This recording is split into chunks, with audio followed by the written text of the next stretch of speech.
రాహుల్ గాంధీ నిన్నంతా లోక్సభలో మాట్లాడడం అయింది. ఆయన ఉపన్యాసం అంతా విన్నారు. ఆయన తెలివి ఎంత ఉంది అన్నది అర్థమైంది. ఆయన తెలివి తక్కువ దద్దమ్మ అని అర్థమైంది. పనికి మాలినోడు అని అర్థమైంది.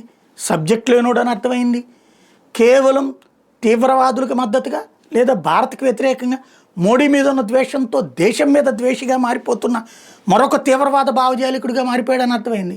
సరే అయినా తర్వాత నరేంద్ర మోడీ చెప్పాక జ్ఞానోదయం అయిందంటే కాల ఇవాళ ఏమంటాడు,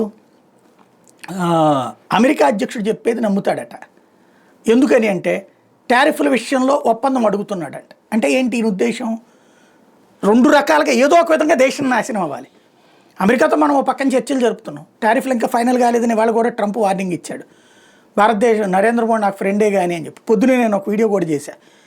అక్కడ టారిఫ్లకి ఆడేమన్నాడు, యుద్ధం ఆపితే పన్నులు తగ్గిస్తానన్నాడు.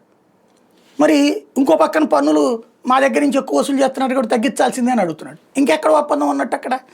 దాని ఆధారంగా యుద్ధం ఎందుకు అయిపోయినట్టు? అంటే ఈ విధంగా దేశానికి సంబంధించి ఒక ఇబ్బంది జరిగితే సంతోషం వీళ్ళకి వ్యాపారాల పరంగా, లేదు అంటే కనుక వాళ్ళతో ఒప్పందం కుదుర్చుకున్నట్టు మాట్లాడడం అనడం ద్వారా అటు ఒప్పందానికి వెళ్ళనీయకుండా చేయడం.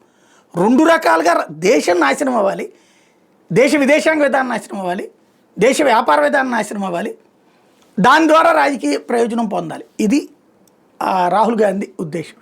చివరికి దానికోసం పాకిస్తాన్ని నమ్మే స్థితికి వచ్చాడు. దానికోసం పాకిస్తానే భారతదేశాన్ని ఓడించిందని నమ్మే స్థితికి వచ్చాడు. ఇది కాదా దేశద్రోహం? ఈ దేశద్రోహాన్ని ఎలా సమర్థించుకుంటారు?